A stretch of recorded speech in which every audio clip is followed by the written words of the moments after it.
Melanjutkan pertanyaan saya di segmen sebelumnya, Bung Ade, Anda melihat kasus ini kan sudah naik dari penyelidikan ke penyidikan. Kemudian yang terlapor ini sudah statusnya sebagai saksi. Seberapa yakin Anda melihat bahwa para terlapor ini akan naik status hukumnya di Polda Metro Jaya? Tentu saja sebetulnya ini adalah hak polisi ya untuk menentukan apakah ini berhak naik statusnya atau tidak. Tapi kan kita hanya membacanya dari apa yang berlalu lalang di media ya. Hmm. Kalau yang berlalu lalang di media massa antara Berpengalaman jadi PSK. Nanti dulu Mas Roy, Bung Ade silakan. ya gini, terasa sekali bahwa apa yang dituduhkan oleh Bung Roy Suryo dan kawan-kawan itu memang tidak berdasar ya. Tuduhan mereka bahwa ini adalah sebuah ijazah palsu itu sangat lemah bukti-buktinya ya. Buat saya yang penting adalah bukti-buktinya. Nah, kalau memang sudah lemah bukti-buktinya dan bahkan ketika Bung Roy diminta untuk tarik aja deh pernyataannya, minta maaf, tapi beliau menganggap bahwa itu tidak akan mereka lakukan karena mereka merasa sangat yakin bahwa ini adalah sebuah jasa palsu, maka itu adalah hak mereka. Nah, sekarang tinggal polisi kalau mereka memang menemukan bukti-bukti yang menunjukkan bahwa pernyataan yang berisi tuduhan bahwa ini ijazah palsu itu adalah sesuatu yang benar adanya, bahwa memang pernah dinyatakan oleh Bung Roy atau oleh Bung Risman atau Dr. Tifa, maka wajar sekali kalau itu dinaikkan ya menjadi para tersangka di pengadilan ya. Tinggal di pengadilan itulah kemudian dibuktikan bahwa benarkah sebetulnya tidak pernah ada yang namanya ijazahnya Pak Jokowi. Oke. Kita hormati saja proses hukumnya. Bung Roy, ini posisinya terancam nih sedikit banyak ya? Ya nggak apa-apa, itu pengalaman pribadinya Bang Ade kan, pernah TSK kasus penodaan agama, terus kemudian memang pernah SP3 tapi kemudian dipraper jalan lagi TSK. Nggak apa-apa ya gitu. Ini ngomong apa ya? Itu dengan teman-teman. Anda tuh ngomong apa ya? Dan kasus apa ini?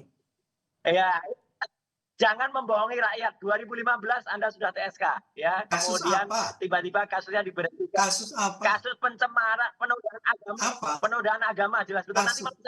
Nanti malam saya ungkap. Kasus apa? Ya, gitu. Oke, coba balik ke pertanyaan saya tadi. Anda juga sering ngomong gitu. Oke, gini, Bung Mas Tika, Roy. kembali ke kasus. Jadi, Bung Roy, ini fokus ke pertanyaan saya tadi, ayo.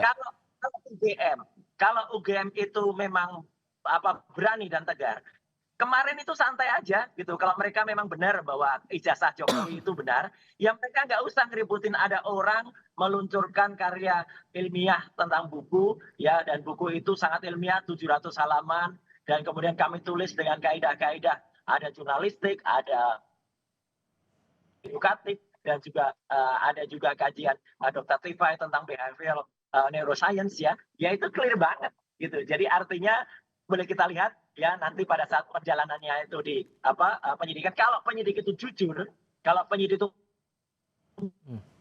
dia memang benar-benar menggunakan hati nurani ya, itu akan terbongkar dan seluruh rakyat Indonesia akan melihat ya bagaimana mulai dari kasus yang sangat memalukan kemarin ya, penyabotan ya atau pembegalan diskusi di UGM ya, sampai dengan besok akan terbongkar semua dan UGM pun juga akan melihat ya. Dan kemarin banyak banget dosen yang datang di acara diskusi itu, di acara launching itu, mahasiswa juga banyak dan mereka mostly sepakat ya dengan apa yang ada. Dan ada satu ahli yang kemudian kemarin dihadirkan oleh pihak lawan, diam aja, dia nggak bisa ngomong apa-apa, malah yang loyal pergi aja dia. Bung Ade, menurut Anda bukti apa yang tidak terbantahkan dari kasus ini menurut Anda?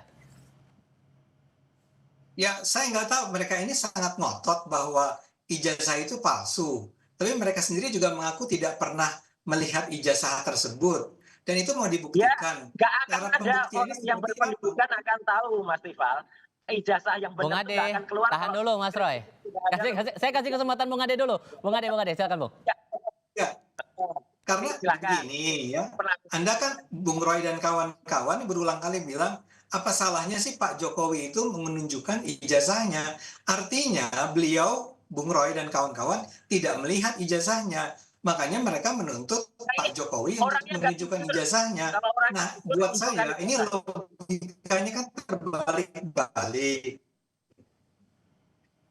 Kan nggak logis ya, sendiri tidak pernah lihat ijazahnya, makanya mereka menuntut Pak Jokowi mengungkapkan ijazahnya. Pak Jokowi sudah bilang, Bung Roy, ini dibawa ke pengadilan nih, nanti nih, pas mengadili Anda, harus diperlihatkan ijazahnya. Jadi tunjukkan nanti ijazahnya, tapi nanti tidak nggak sekarang di nggak akan hadapan berani Bung menunjukkan Roy dan bukti. kawan-kawan.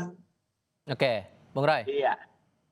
Gini, jadi orang yang pernah kuliah, apalagi Bang Ade ini kan pernah dosen. Saya dulu pernah ngajar bareng sama dia, ya gitu. Jadi artinya kita tahu lah, seseorang yang mau lulus itu kalau mau terbit ijazah itu pasti timbul karya terakhir, karya ujiannya. Kalau itu S1 yaitu adalah skripsi. Kalau itu S2 yaitu disertasi. Tesis. Kalau S3 yaitu disertasi. Nah, nggak ada yang namanya skripsinya Jokowi itu lembar pengesahan ujiannya. Nggak ada. Saya udah pegang skripsinya. Skripsi asli. Ijazahnya, Bung Roy, ijazah. Nggak ada lembar pengujiannya. Loh iya, skripsi yang tidak ada lembar pengujiannya, dan Prof. Sofyan Effendi juga mengatakan, dan banyak dosen lain mengatakan skripsi itu nggak pernah diuji, ya berarti nggak lulus. Orang yang nggak lulus skripsinya, nggak lulus pendidikannya, nggak dapat ijazah lah. Apa yang mengganjal nih, Bung Ade? Apa? Bung Ade, silakan. Ya, buat saya tuh, saya ngerti itu semua tentu saja. Apakah dia KKN, apakah dia lulus kuliah, IPK-nya berapa. Buat saya itu nggak penting, penting. Tapi kan tuduhan dari Bung Roy dan kawan-kawan adalah ijazahnya palsu.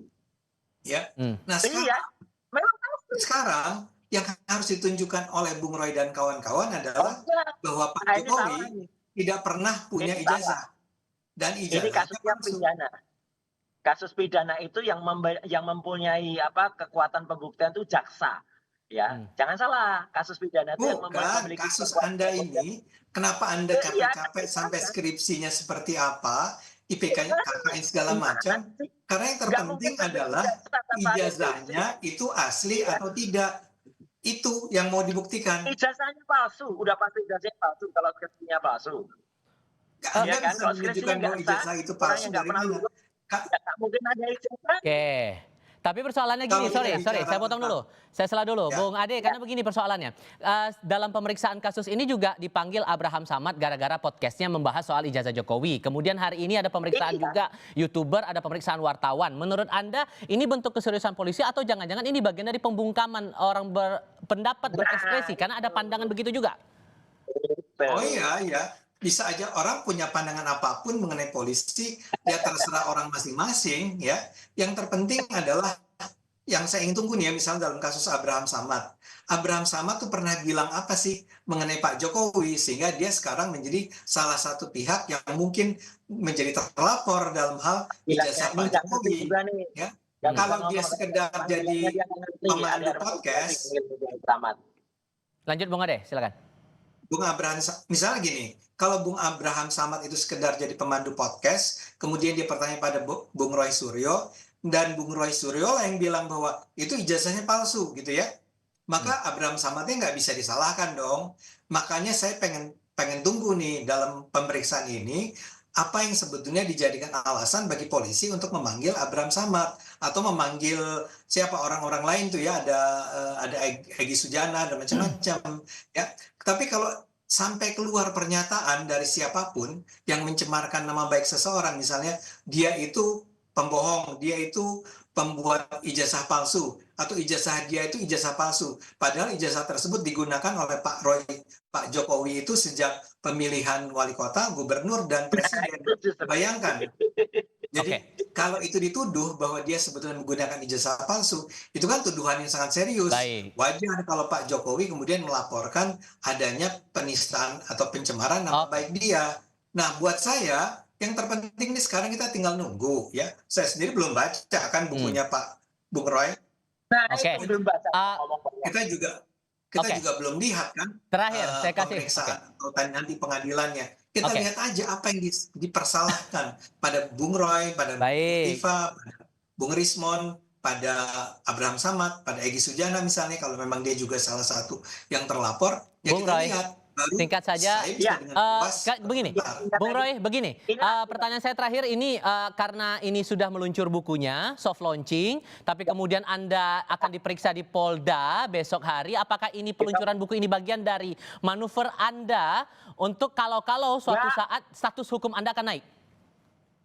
Nggak ada hubungannya, nggak ada mau periksa besok sebagai saksi atau lusa saya sebagai ahli di kasus yang lain ya, di Polda juga, ya.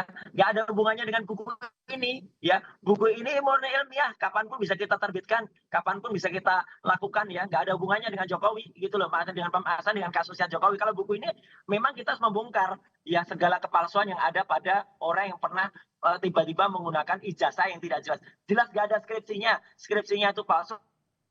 Kok tiba-tiba jasa. Yang kedua adalah Oke. soal Abraham Samad, saya komentari sedikit Bang Ade. Pemeriksaan Abraham Samad itu juga salah ya. Abraham Samad itu diperiksa untuk peristiwa di Lokus dan Tempus itu tanggal 22 Januari. Baik. Itu Abraham Samad belum ngapa-ngapa tanggal 22. Jadi Polda ini juga nggak profesional. Besok akan saya jawab semua itu pada saat Oke, pemeriksaan. Bung Itu, Roy, Bang. Bung Ade, terima kasih banyak sudah berdiskusi bersama kami kali ini. Sehat selalu semuanya. Ya. Selamat sore. Terima kasih.